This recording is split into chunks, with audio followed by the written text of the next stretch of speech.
Hey guys, welcome back to the Development Tank. Really excited with this one. What we are going to unpack in this episode, we've got Site Insiders with Superstar Gav. We bought a site last week, so as this airs, 7 days ago in sunny Sandringham. It's a cracker site. We're super excited about it. Then in Project Snapshot with CK, we're looking at the site that we went through with Gav the week before, Hawker Street in Ivanhoe. We're going to unpack the importance of your floor plans. So super important there to understand your floor plans and how they are going to transition into your build and how those spaces are going to feel. And we've got the design part of it, the mood board, the spec, all that sort of stuff. We saw there's a few guys that are interested in that part of the project. So that's for you. Fisher, the feasibilities are going to be in there.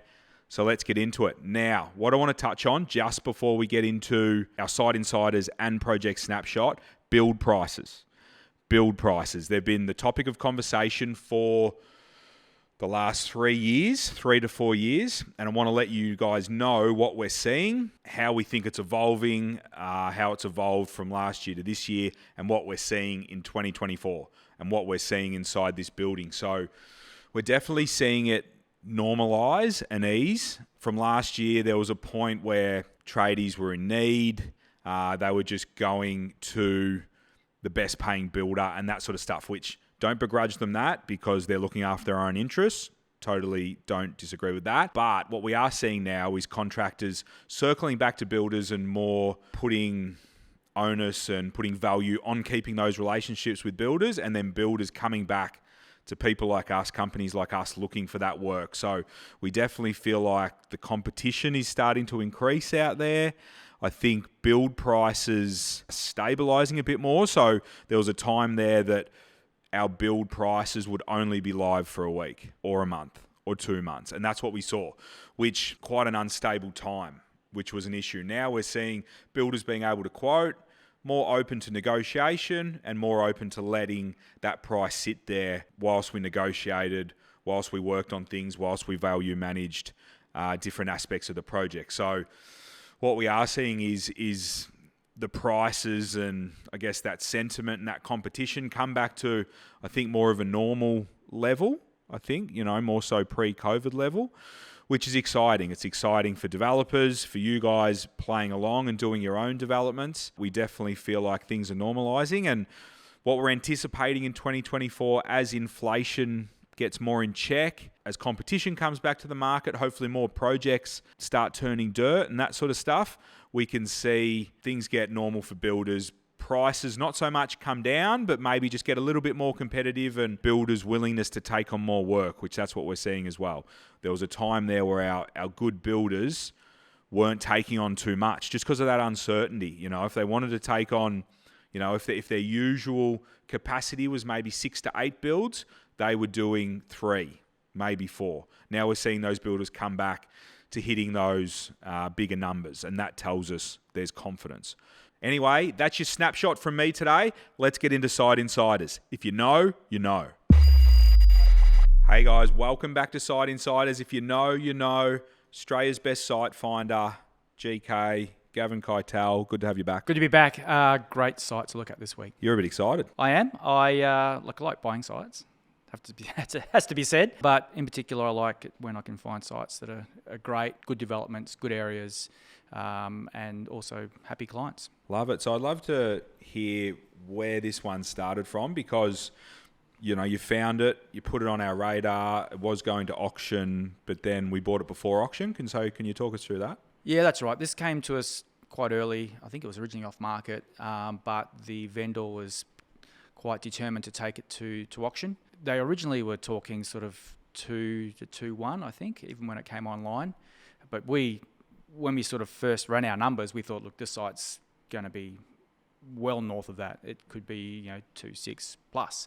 So a couple of factors need to be considered, and one was we didn't really want to go to auction because it would have been competitive. But also we've got a couple of clients online, but we've got a particular site that we were also looking at, and that was coming to a head. We like this site a little bit more, being a three dwelling site and just probably a little bit better location. So we tried to force the case a little bit here. So we put an early offer just to try and find out if there was a possibility of picking up before auction. And then it started to move, and I think a good point is that our client was able to settle quickly, which definitely pricked the ears of the vendor selling. So 30 days is quite an attractive settlement term for a vendor, so that seemed to get things moving. But we pricked the vendor's interest, we got it moving, and suddenly there was only two, and in the late hours of last Thursday night, Gav, you got it done. Yeah, we went in fairly strong, I thought, above the range. And we had our good settlement, which we knew the vendor was interested in. So that sort of knocked out a few. There was probably, 4 or 5 people looking at it from what I could gather from the agent. We put in a fairly strong offer. That knocked out almost everyone. But there was someone else who had a pretty keen eye on it and could see the value in the site. And we ended up just being a bit of an SMS auction, if you like. Kept on bidding against each other up until about 10 o'clock at night on Thursday, and we were both sort of online. Wrap it up, let's go. Let's get to bed. But in the end, we were successful. We picked it up, and probably, it was actually just under what we had in our feasibility. So it was a good price in the end. Yeah, nice. If I was a betting man, which I am, going to auction, I would have seen a 2.7. Yeah, for that site, for sure. So yeah, and look, if it was up to around 3, it probably wouldn't have fallen off the chair. Yeah, no, you wouldn't have. There's been some great results down in that Bayside pocket. So yeah, awesome work. Now let's get into it, Gav. Where are we? What are we? So heading into Land Checker again. Firstly, we'll get a gauge on where we are in relation to the city. So we're about 15 kilometres from the city. So still in a great location. We're at Sandringham, so the address is 10 Daly Road, Sandringham. Not too far from the beach, so let's just have a quick look at what the main attractions are. So we've got Sandringham Town Centre and train stations only 800 metres away, so there's a walk for you. Also, you've got Hampton Activity Centre and train station. You've got your shandies over at Sandringham Yacht Club. That's right up your alley, Gav. Beautiful. I know you're a regular there on a Sunday morning. And then the beach is probably about 1,100 away. So great location overall. If we zoom in now, what you can see here is, and we'll get a bit of the action happening on the site. So we've got a corner site, which we love. And I think it's great to point out that, as people can see it, north is to the top of screen. So for a 3 site like that, Gav, to have the north up the top there, coming into your private open spaces and your living zones, primo. That's right. So it limits how much shadowing we need to consider on neighbouring properties. And also, obviously when you're getting 3 in a corner, you want to make the most of the land that you've got. And it makes it easier for us to get those private open spaces into direct sunlight in the afternoon. Love it, love it. We've got the nearly 840 square metres for a corner site, which, I think that orientation plus that land size is, which I'm sure you'll get into now, equals good dwelling sizes, which equal good sites. Yeah. So we let's just go into the high res here. Now, if I can get that closed. So you can see, firstly, there's not too many trees on the site, which is great. We'll just go back a step here and make it look more appealing rather than all red.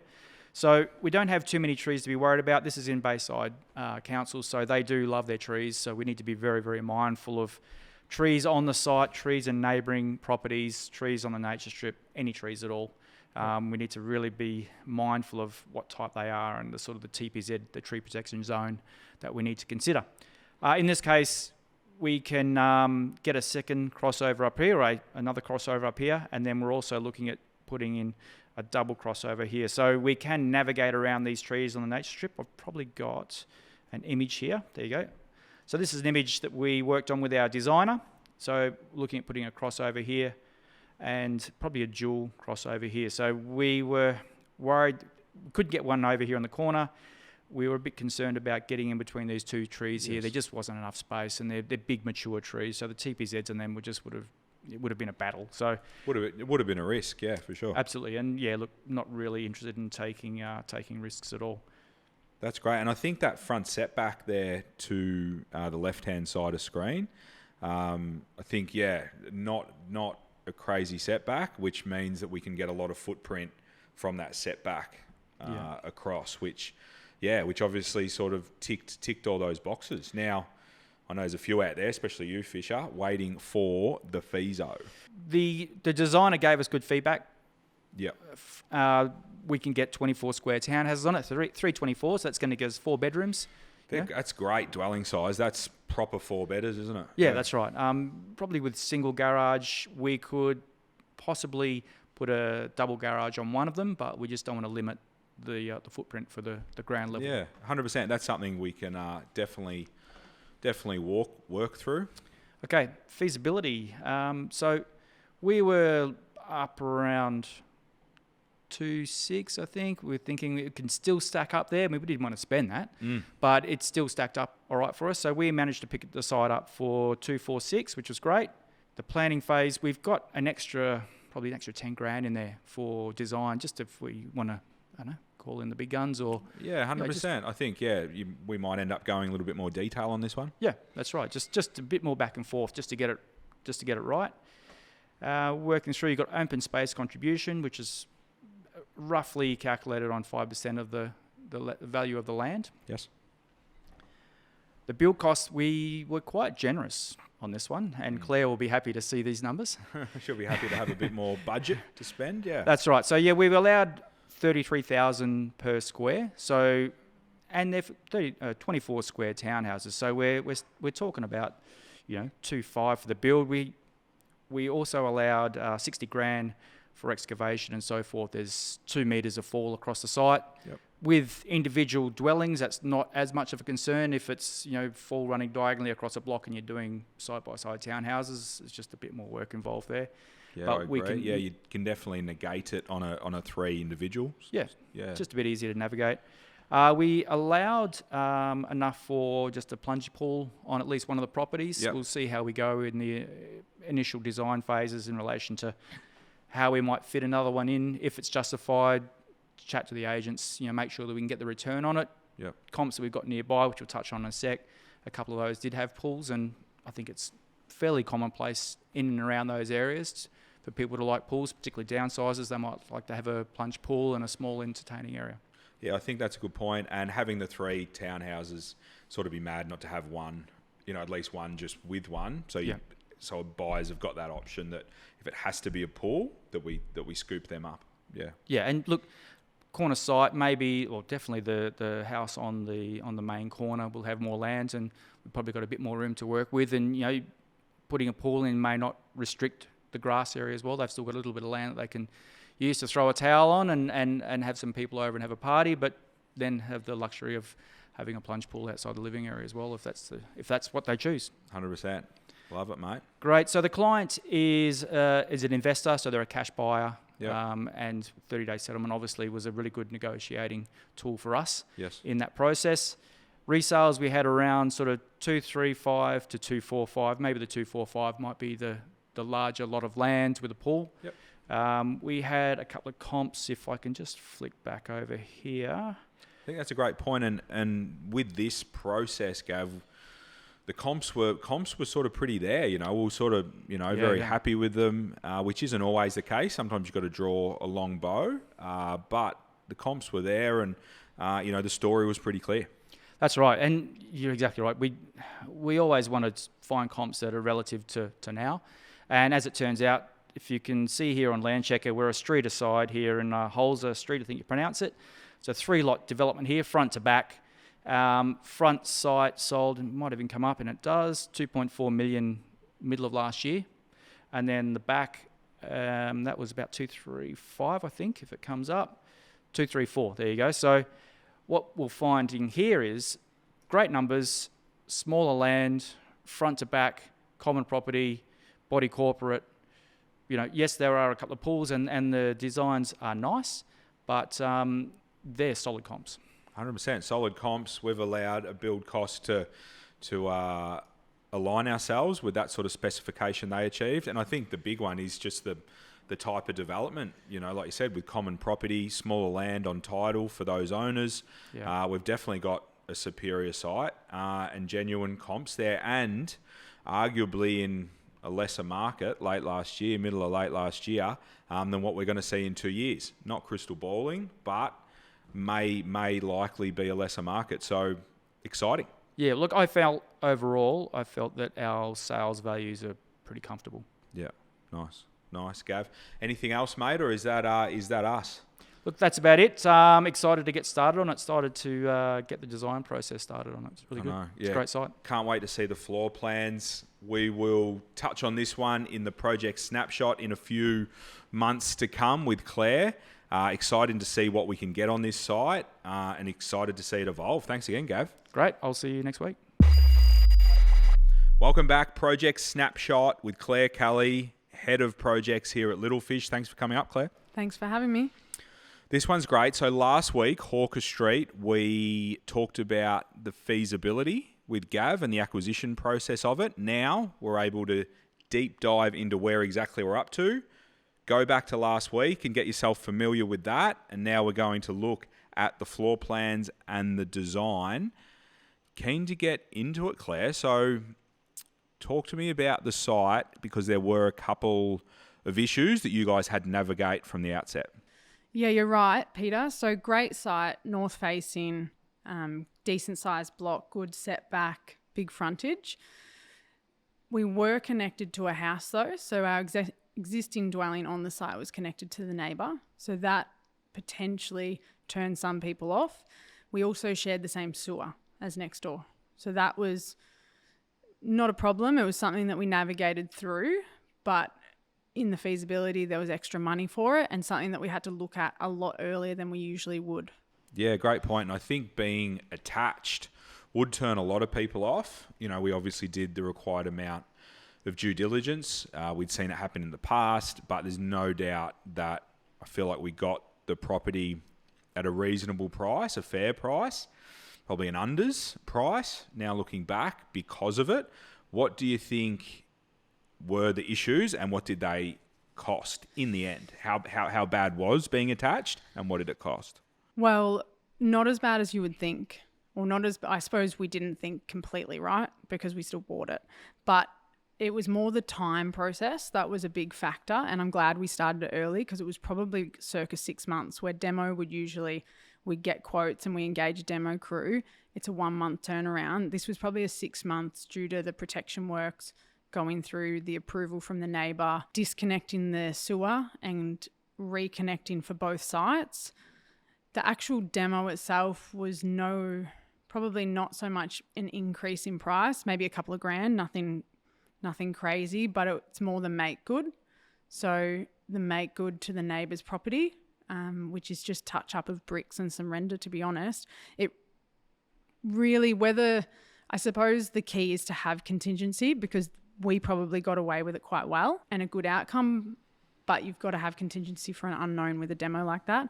Circa, sewer and make good, probably 20 grand. Yeah, nice. And I think that buy price, that 1.3, which circle back to the Feeso last week if you want to deep dive into that. But yeah, for me, that's value all day long. And I think, yeah, kudos to the team to getting involved and getting it going early. I think anything you can get going early, you should, because that time, you know, a lot of these big items, chunky items can take a lot of time. So anyone playing along at home, if you can do it early, let's do it early. There's a saying, you'd rather be looking at it than looking for it. So, and time is a big one when we're talking about that. So yeah, well done to you guys for getting onto it. Thank you. Interestingly enough, this job, it's been a great one. It's been one that's probably changed our viewpoint a bit, challenged our mindset a little bit, but 25 squares, always knew we were going to get that, or approximate. That was the plan. But we have I suppose with a standard side by side, we want to get 4 bedrooms, 2 masters, 1 upstairs, 1 down, 2 livings, a bathroom. You're nodding along because you know exactly what I'm going to say. All these tick boxes. Yep. But 25 squares, which we'll see soon, it was a really tight fit, and we started to compromise on other areas. So these plans became our talking point downstairs with all our other sites that are a bit smaller, of what do you lose? Is it better about pushing everything in it Do you get everything in to compromise on other spots? Yeah, I think you're right. And there's certain projects that come along every now and then that really challenge the status quo. It's not as if because this site, is your 40% site coverage in Banyule there. So, you can only occupy and build on 40% of your site. Like you said, we knew all this before we bought it, but what does 25 squares look like and what can you achieve on it? And yeah, this is definitely one where the team was challenged to get a great outcome from a floor plan perspective. So that's why we're featuring it here today. So talk us through the initial brief and what our designers offered us in that early stages, and then how it all evolved. So that initial brief, similar to what I just went through, that's what we asked for. And the designer came back and gave us two options. So we'll say the one at the top of the page and the one at the bottom, which essentially hit it all. We've got a master downstairs, we've got a study, we've got laundries, we've got kitchens and pantries, walk-in pantries, I might add. But it did target everything, but potentially not well. But he did what we asked. I suppose the biggest thing were the meals, living and kitchen. This is a very small area for a 4-bedroom home. Yeah, for sure. And I think that's an important one because, the journey that we've been on in here, we've seen it a lot. And, when you finish projects and hand them over, sometimes when you go into these livings and meal areas and kitchen areas, sometimes they can look better on plans than in sort of real life. So it's super important that you get that open plan living at the back of these townhouses correct. Because you get that wrong, I don't care how many bedrooms and bathrooms and study areas you've got, it just won't work. And like you said, hitting your 4-bedroom mark but not having a big enough living area is a real risk. So obviously one that you guys identified at this early stage of planning. Well, that's exactly right. There's no point having 4 bedrooms, 2 masters if your living can't cater for that many people in the house. On paper, like you said, they actually both look great. You've hit everything, and from a, let's say, real estate plan, maybe it works for the visual eye, but I think that's the importance of, which you probably said earlier, it's really understanding your spaces and concept of space. It's on here, like you've got your meals, living, kitchen, and it works to a degree, but knowing that 3 meters by 3 for a meal's right next to your built-in joinery and fireplace, it's not a lot of space once you start to put furniture in it. Yeah, I agree. And I think space is super important in these townhouses. Natural life space, just sense of space. Yeah, super important. So talk to us about what you guys did to fix this. Yeah, okay. We challenged it a lot internally. We might stay on this just briefly and talk about the two, right? So I suppose the major pressure points were these masters, just trying to fit the walk-in robe and the ensuite. You can see visually here that that's eating into your meals straight away. So that to us was an easy fix. But then if you also look at the size of this study, that study is enormous. So enormous, and you can't live in your study while you work there, but it was almost, these spaces just weren't making sense when you looked at the rear. Probably the upper worked better in terms of flow, but compromised our setback, which compromises your backyard. So this top dwelling had a much smaller backyard because we've gained a master in the front. It also, something else to note is these side entrances off the garages. It's not if you can imagine coming in from a garage, it's not a nice feeling walking through your driveway. Sometimes the only way, but if you can achieve a direct line of entrance, it's a much nicer feel once the dwellings are built. Yeah, I couldn't agree more. And like you said, you can see the rear of the dwelling and how much more you're eating into your backyard with your top unit. And these, which we'll see on the plan as we get further on, but the backyards for these are real selling points. Which is super exciting. Like that's a proper backyard, which we touched on last week. But yeah, a ripper. And like you say, both floor plans are working somewhat. But yeah, definitely that room for improvement. I think the crux is that we knew from looking at this that these two areas were too small. So something had to give. And I guess if we move on to the next concept plans, you'll see clearly what had to give. And quickly, for everyone playing at home, if you pause it here, can you tell us what you like about the top and what you like about the bottom? I think all of them tick the boxes. Our designers hit the brief perfectly. But which parts of it do you think you could forego? Which parts need improvement? And which parts do you like? I'm looking at you, Fisher. You're going to give me some feedback on these. All right. So these are the final plans, Claire. These are the ones that we've been endorsed by council. Okay. So instantly, kitchen, meals and living. Bang. Bigger. I think in total we've got just over 1.5 extra in length, Yeah. which you can, I think if you were to flick between, if you were to go back a minute and come back here, you can easily see that's bigger. Oh, that's, 100%. It's bigger. Bigger. There's more windows. Your kitchen's bigger. You'll see we went It's great. with the bottom plan where we've really used our setback and benefited from that. There's just no point having extra driveway when you can have extra grass out the backyard. Perfect. So we've got our own entrances, which is great. We still have studies, so we've ticked that. We still have a bathroom, or I should say shower downstairs. It's just not part of a bedroom. So we've maximised that space. We've got good sized laundries in both. They don't have direct access outside. Again, that is always a wish list, but we will never put our foot down for that to compromise the rear, I suppose. No, I agree. These townhouses, while they're genuine family homes, they're not massive. So walking from your laundry, through your garage and out, it's not that big of a walk. And then the biggest thing you'll see is we've still got a fourth bedroom. So that's something to note. We haven't compromised on the amount of bedrooms, but we haven't got a walk-in robe or an ensuite. Yeah, and I think the fact that bedroom can be flexible, if you want that space to be a kid's play area or anything like that, I think that's a great option. I love the open plan study, walking into space and light, I think super important. Still offering a shower downstairs to that fourth bed, I think super important. But yeah, just loving the living, kitchen and meals and the big backyard that's been achieved. And I'll just touch on that. I was on site the other week. This is currently in construction, this project. And that study entrance, it's all open. It makes this townhouse feel enormous. It's a really nice way to enter your home. And then probably something else to note on that fourth bedroom.